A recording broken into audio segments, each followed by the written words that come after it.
रादौर उपमंडल में रविवार को एक महिला सहित 5 लोग मिले कोरोना संक्रमित। रविवार को उपमंडल रादौर में एक महिला सहित 5 लोग कोरोना वायरस की बीमारी से संक्रमित पाए गए हैं। इस बारे जानकारी देते हुए सरकारी हॉस्पिटल रादौर के एसएमओ डॉक्टर विजय परमार ने बताया कि उपमंडल में कोरोना वायरस से 79 लोग संक्रमित है, जिनमें से 74 लोगों को घर पर आइसोलेट किया गया, वहीं 5 को हॉस्पिटल में भर्ती करवाया गया है। उन्होंने बताया कि अब तक उपमंडल में 1400 लोग संक्रमित पाए जा चुके हैं, जिनमें से 1298 लोग बीमारी को मात देकर ठीक हो चुके हैं। वहीं रादौर उपमंडल में अब तक 25,696 लोगों के महामारी को लेकर सैंपल लिए जा चुके हैं।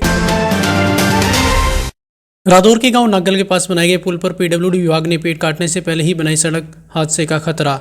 रादौर के गांव नागल के पुल के पास सड़क के बीचों बीच पेड़ न कटने के कारण लंबे समय से अधूरे पड़े सड़क निर्माण के कार्य को तो लोक निर्माण विभाग द्वारा पूरा करवा दिया गया, लेकिन सड़क के बीचों बीच खड़े पेड़ को नहीं कटवाया गया, जिस कारण यह पेड़ कभी भी हादसों का कारण बन सकता है। रविवार को स्थानीय ग्रामीणों ने लोक निर्माण विभाग से सड़क के बीचों बीच खड़े इस पेड़ को कटवाने की मांग की है। स्थानीय ग्रामीण निर्मल सिंह कलेसरान, महेंद्र सिंह चान्ना, पवन, अमित आदि ने बताया कि पुल की सड़क के बीच में पेड़ आने के कारण करीब 1 वर्ष से सड़क का निर्माण कार्य रुका पड़ा था, लेकिन अब विभाग द्वारा सड़क का निर्माण तो करवा दिया गया, लेकिन इन पेड़ों को ऐसे ही छोड़ दिया गया, जिस कारण सड़क शुरू होने के बाद हादसों का खतरा बन जाएगा। ऐसे में ग्रामीणों ने विभाग से पेड़ काटने के बाद ही सड़क मार्ग शुरू किए जाने की मांग की है। रादौर में 3 राज्यों को जोड़ने वाले हाईवे मार्ग के दोनों साइड में पानी निकासी की व्यवस्था न होने से खस्ताहाल हो रही सड़क। रादौर सहारनपुर क्षेत्र हाईवे मार्ग यूपी, उत्तराखंड व हिमाचल इन 3 राज्यों को जोड़ने वाला प्रमुख मार्ग है, लेकिन इस हाईवे मार्ग के दोनों ओर लंबे समय से पानी की निकासी की उचित व्यवस्था न होने के कारण बरसात होने के बाद सड़क के दोनों ओर बरसाती पानी जमा हो जाता है, जिससे जहाँ एक और सड़क मार्ग खस्ताहाल हो रहा है, वहीं स्थानीय दुकानदारों की भी दुकानदारी प्रभावित हो रही है। सड़क पर पानी जमा होने से सड़क भी खस्ताहाल होने लगी है। ऐसे में स्थानीय लोगों ने प्रशासन से इस हाईवे मार्ग पर पानी निकासी के उचित प्रबंध किए जाने की मांग की है।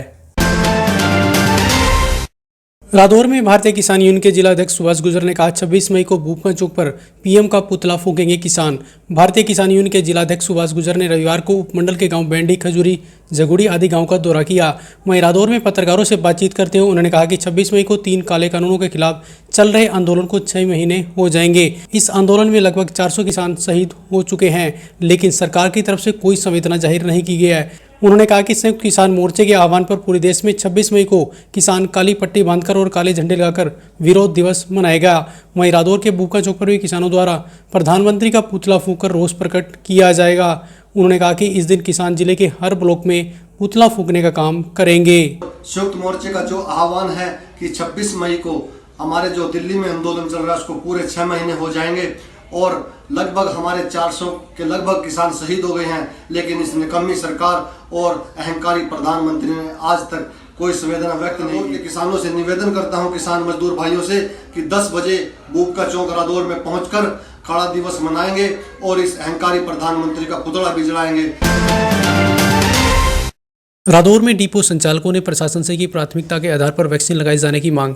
कोरोना के बढ़ते संक्रमण को देखते हुए डिपो संचालकों भी अपनी सुरक्षा की चिंता सताने लगी है, जिसको लेकर डिपो संचालकों ने प्रशासन से जल्द सभी डिपो संचालकों को वैक्सीन लगाने की मांग की है। रादौर के डिपो संचालक अंकित गुप्ता ने कहा कि कोरोना महामारी लगातार बढ़ती जा रही है और कई डिपो संचालक इसकी चपेट में आ चुके हैं।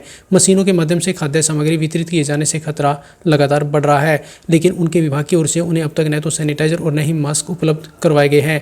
इसके साथ ही मशीनों से राशन बांटने के कार्य में भी पाबंदी नहीं लगाई गई है।